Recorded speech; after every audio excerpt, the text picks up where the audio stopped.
Assalamu alaikum, welcome back. You're watching Let's Talk with me, Anwar Mir. Today we are discussing the bill that's going through Parliament as we speak on assisted dying. And with me, we have some experts by way of Zoom. We have Dr. Sharon Raymond, who's a GP. We also have Ms. Shalina Begum, who's a solicitor, and the mother of Tafida Rakib. To my right is the founder of the 13 Rivers Trust, Three Rivers Trust, and the founder of Eden Care, Mr. Abu Mumin. And to my left, we have the MD of the Tafida Rakib Foundation, Mr. Jakir Chowdhury. Now, just a gentle reminder, if you wish to have your say, we'd like to hear from you. There's a number at the bottom of your screens. Do call in. Are you in favour or indeed against assisted dying? What do you think is the impact that this is going to have if it goes through on the community, or indeed do you have a story that you feel it relates to? Either way, we would like to hear from you, but for the moment, let me go to Mumin Bhai, because I think, Mumin Bhai, you've heard some very powerful points by my guests. I mean, I'm fascinated. I was fascinated by Dr. Raymond because she was able to comprehensively put the case very fairly and very balanced. And of course, Ms. Begum, who from her own powerful experience was able to share her own views. And Jakir Bhai, again, the kind of work that he does. But I want to ask you, having heard what you have from our three guests, do you have any further observations on this particular issue? Yes, of course. Doctors are there to save lives, not take them. Imagine what that will do to doctor-patient's relationship. Yeah.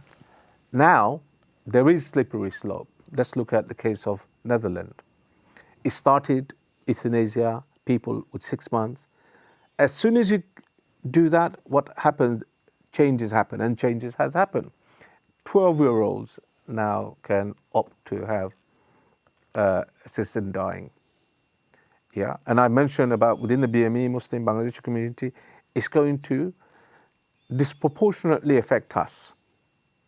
Yeah, the poor. The rich people, on the other hand, it doesn't affect them. They will go to the private hospitals. They can afford it. And these are very, I find we need to, as a community, wake up. Everyone, I say to everyone who's watching, contact your MP. This is going through second reading. On the 29th, to second reading. Then it's going to go for the final.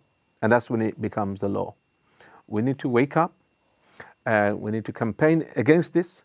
Now, again, my own mother, they said 6 months she will live. She survived for 15 years.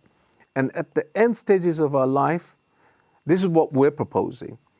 That you compassionately care for them. If they're in pain, you give them painkillers, you give them medicine, and love them and care for them, not take their life. You know, people should not feel miserable.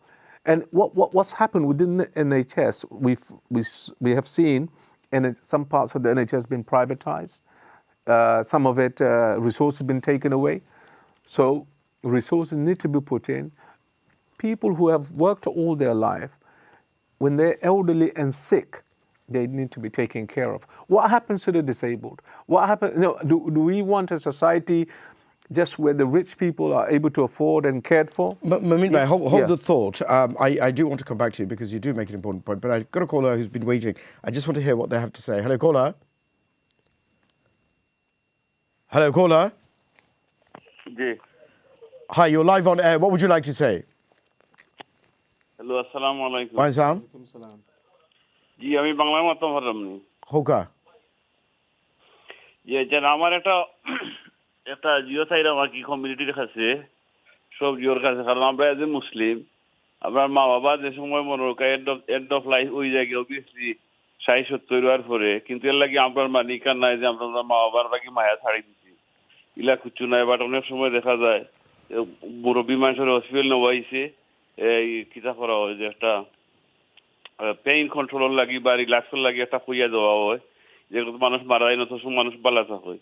কিন্তু আমার একটা অনুরোধ হইল কি কমিউনিটির গেছে যে আমরা মা বাবা দিন বড় বৃদ্ধ হয়ে গেছেন কি অসুস্থ হয়ে গেছেন কি কিন্তু এটলিস্ট আমরা খান্দার থাকলে আমরা দিন খলিমা ফোড়াইয়া তাদের মৌত হয়ে যায় কি এটা আমরা লাগে একটা খুশি লাগে কিন্তু হঠাৎ করে হসপিটাল যাওয়ার পরেও পালা মানুষ দেখা যায় মারা গেছেন 2 দিন 3 দিন 4 দিন বাদে এরা যদিও বয়স্ক 75 80 তখন কিন্তু এরা ফিট থাকেন না সময় বোঝা যায় তো যেমন হসপিটাল গেলা দেখা যায় আর পরে হঠাৎ 2-3 দিন বাদে আর নাই Okay. সবারে মুসলমান করে কইরা যে মা বাবারে যদি আমরা যদি আমরা সম্পর্কে খলিমার সাথে যদি মৌতর একটা ব্যবস্থা করিতে দুনিয়া এবং আখিরাতে আমরা দোয়া হইব মানে আমরা লাগিয়ে ভালো হইব আমরা বাচ্চাদের লাগিয়ে ভালো হইব আমরা একটা সবে একটার ব্যাপারে আলাপ করা দরকার Okay. Thank you for your call. Let me go back to Momin Bhai. Momin Bhai, in short, you seem to be suggesting that there is a funding aspect to this as well. And I think what our caller was hinting at, although I think he kind of went off on a little bit of a tangent, he started off by saying that there was a concern as to people going into hospital and then somehow dying within a matter of days afterwards. But then he went on to talk about, well, we should be there for them. So I think there were 2 points he was making, the final one being the ethical side or the moral side of being a dutiful child. But I think the other one, was he hinting at something such as the Liverpool pathway or the kind of pressures which some professionals have, some hospitals have, where they encourage, for possibly funding reasons or resources aspects, the acceleration of the death, because obviously keeping someone alive is going to come at a cost. And in the event that the inevitable is going to happen within a foreseeable future, whether it's a matter of days or weeks, some people believe that the machine should be turned off, in short, or morphine should be injected in a higher dose in order to accelerate that particular death. I think that's what the caller may have been alluding to. But is that similar to the kind of point that you were making about resources? I can only say from my own personal Absolutely. experience. Yes, of course. Yes. Doctors may have genuinely felt my mum was going to die. Yeah. We felt otherwise. Yeah. Now, had we listened to the doctors, they would have compassionately given her medicine and withdraw the medicine in terms of the treatment, and she would have died in that way. Now, the other way is the pills that they give accelerates basically the heart, the key organs of the body will what they have will shut down. Will shut down. You see, in some cases, in the case in Canada, there's been research on this. It doesn't, and you don't see. You know the word compassionate and dying and all of that. I think we should continue treating people, and if Islamic position is if treatment isn't working, you can withdraw the medicine according to Sheikh Akram Radwi, but do it in give them painkillers, support palliative care, and let death come naturally. I see. I'm going to pause you there. I've got another caller waiting. Let me see what they have to say. Hello, caller. Hello. Hello, Assalamualaikum, caller. You're live on air. Okay, Assalamualaikum. Hi, Sam. Ji bhai, I am against this bill 100%. Right. Because it is not right to take your life. Right. According to the Islamic law, you can say, yes, you are Islamic, according to Islamic law, you are saying it not right, but other one is saying maybe right. But basically, the Islamic law is the right law. 1400 years ago, we had been banned the alcohol. But the other religious people saying, yes, good, enjoying. No, caller, to be fair, most of the religions are against suicide, are against actively promoting death or encouraging death. Most of the religions do that. But park the religious aspect for a moment. In your view, please assist us or at least enlighten us. In your view, if somebody is suffering to the extent that not only is death inevitable in a matter of days or weeks, but the kind of pain that they're going through, I'm just playing devil's advocate here, but the pain that they're going through, either through the medication or the treatment or any kind of intrusive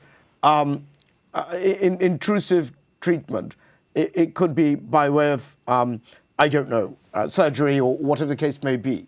Do you think in that sort of case, treatment should be withdrawn if the person, if they've got capacity, if they can understand what's happening, if the person says, look, I don't want to go through this operation, can you withdraw treatment? Or those around them, the person's children or brothers or other loved ones, wives, husbands, what have you, if they say, please withdraw treatment, we know this person very well, they would not want this to happen to them. What should happen then? One is this is the government policy to save money. I see. We have to be care until death. All right. Do you know who? Thank you, caller. Thank you for your call. Very important point. It impacts Yeah. the poor, BME communities, the disabled communities. If somebody is in pain, Yeah. what happens? What do? You give painkillers. You give them treatment. Now, Sheikh Akram Nadwi, I would urge anybody to, if they want to read the report, Euthanasia and Islamic Perspective, they'll find it on www.13riverstrust.co.uk. And he says that you don't take the life, you don't give somebody something to drink, some tablets to eat, let it end naturally. Right. You provide palliative care, and you can withhold the treatment because they will be in pain. Now, what the worry is, it's going to affect those disproportionately, and doctors do get it wrong. In the case of Tafida's mum, she's mentioned, in the case of my mum, and many other families. Right. Yeah, and that is a very dangerous route to go. Let me ask Dr. Raymond. Dr. Raymond, now, some of our viewers may well be suspicious about the fact that the motives behind this kind of effort might be, to put it bluntly, financial. And of course, we're grateful to people like you who work extremely hard, very long hours, for very disproportionately little reward in, keeping us and our loved ones healthy. And we really are grateful for that. But do you think that there are some well-founded concerns, especially in the backdrop of certain measures such as the Liverpool pathway, for example? Do you think that there is some well-founded concern as to whether or not these sorts of things are motivated by balancing the books, so to speak? I would not be making that kind of judgment. Speaking for my profession, we have a duty of care. And as doctors, we take that very seriously. It's our duty, it's our responsibility. And it comes, with great penalties if it's not adhered to. And so, I believe that every doctor will be aiming to do the best for their patients. That would basically be my response to that, Proposition, sort of, proposition. To that allegation. No, it's not. It's not an allegation.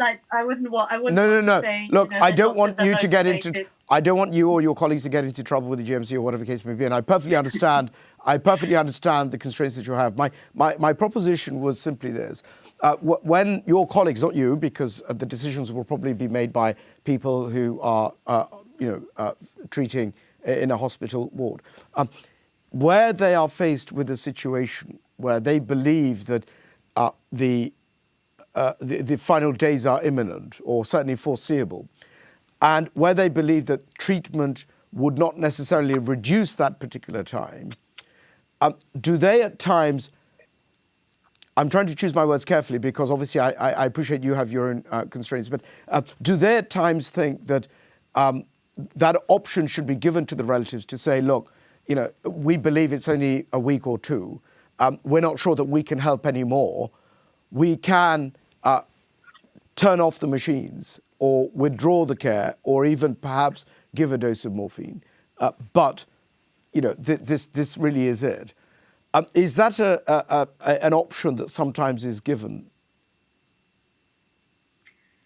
I think what we're talking about is whether there's kind of financial or capacity motivations, and I don't think it's fruitful. With all due respect, I don't think it's fruitful in our discussion to go into that, because I think that we're talking about assisted dying now. We know that assisted suicide, as the law stands today, is not legal. We know also that in the assisted dying bill, if the doctors get it wrong, they could stand to be imprisoned for up to 14 years. So it's very serious. When it comes to withdrawing treatment, that will be on a case-by-case basis. It depends, how unwell a person is, and what their prognosis is, how much they're suffering. There's lots of elements that come into it when someone is terminally ill.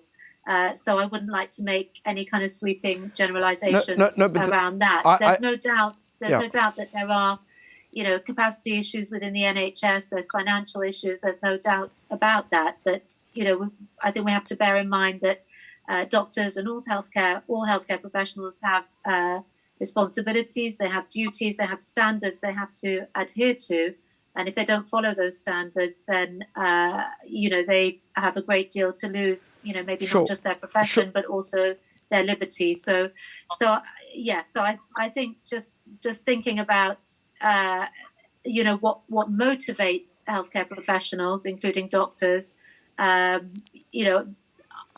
motivation is that duty of care to patients. The General Medical Council will agree with that, and we wouldn't want to be doing anything that undermines the public's trust in us as a profession.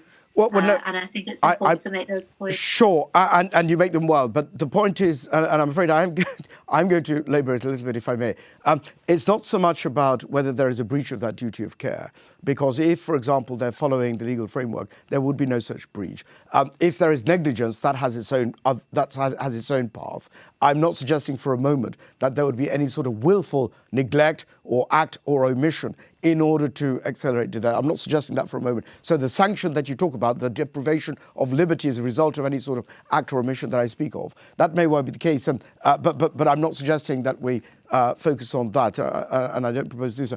All I'm simply saying is that lawfully, if, for example, you had this framework in place, if you had this law in place, this assisted dying law, assuming it passes, if you have that in place, would one aspect of consideration be that if we, the state, albeit through the health system, provide that care, if that care is not going to cure that person, if it's not going to extend their life, but the inevitable happening within a week or two, or whatever the case may be, if that's going to be there, the decision to shut off a machine or withdraw care or add something to that treatment to reduce that time by way of, call it assisted dying, if you will,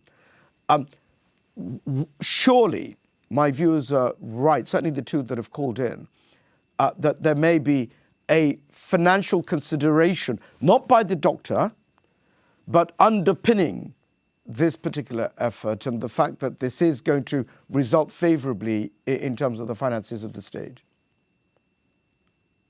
Okay, that's a different question as to whether this could save money for the government. That I don't know. I would certainly like to see more investment in palliative care. Yeah. So that people are, made sufficiently and adequately comfortable, cared for in a compassionate way and with all the support they need, when they're nearing the end of their life. The assumption or the understanding or the premise of this proposed law is that people will have capacity, the patient has capacity, and that they should be making this decision not under duress. But of course, lots of different considerations will come into that final decision. I can't speak for government finances and how this will or won't impact on the government purse. But I would like to see more investment, definitely in palliative care and making sure that people get the support and care that they need, so that if they are in a situation where they're considering assisted dying, should this law come in, that issues around their day-to-day care, fears, worries around being a burden or not having the right care and support in place are not elements in that decision. Great. And I will hasten to add, we are aware, we do acknowledge, of course, I'm sure all of us, that there can be very great suffering at the end of life. And although we do have, a very good medication to alleviate pain, and we can make people comfortable, for some people it is very, very difficult, and that is accepted. But however, a system whereby we are incorporating assisted dying into our healthcare system, of course, could lead to a situation where the trust in healthcare professionals might be undermined. People may be more nervous, about seeing doctors and other healthcare professionals, and that's something we also need to consider. Dr. Raymond, you make your point well. Moonba, I know you want to come in, but I just want to very briefly, whilst we're on this aspect, very briefly, Ms. Begum, to what extent do you believe that financial considerations played a part in pressuring you, because I think that's what was happening, into accelerating Tafida's, I won't say demise, because, thank God that didn't happen. But you get my point. You've got about 30 seconds if you can. Ms. Begum. I will say yes, there is. I will actually say there is a major element of financial planning in these sort of cases, and I will say by Tafida. So if children like Tafida are kept alive, we can see that every year a lot of funds will have to go into taking care of her. So I think that, yes, there is a lot of financial planning going on. And this is another reason why assisted dying they're trying to bring it in. Well, you led a fabulous campaign, and the community was right behind you, and it was only because of your campaign and of course, the du'as of everybody that led to this. But do you believe that there are many people who are not as lucky as yourself, who had that kind of fight in them? Yes. Sadly speaking, Tafida's has been the only case in the history. It has been a landmark victory of winning. There has not been a single case after Tafida's case where parents have won.